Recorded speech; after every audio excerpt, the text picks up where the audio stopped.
तिमी कहाँ घुम्न आइछौ?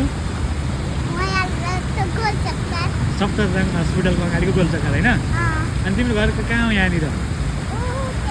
हो अनि चाहिँ यहाँ घुम्न आउँदा मजा आउँछ? आउँछ है।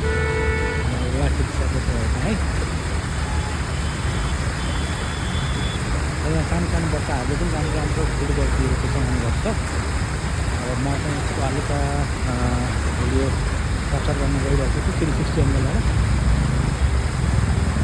यसको नाइट भ्यू चाहिँ यस्तो आउँछ तर चाहिँ मैले लाइट नगरेको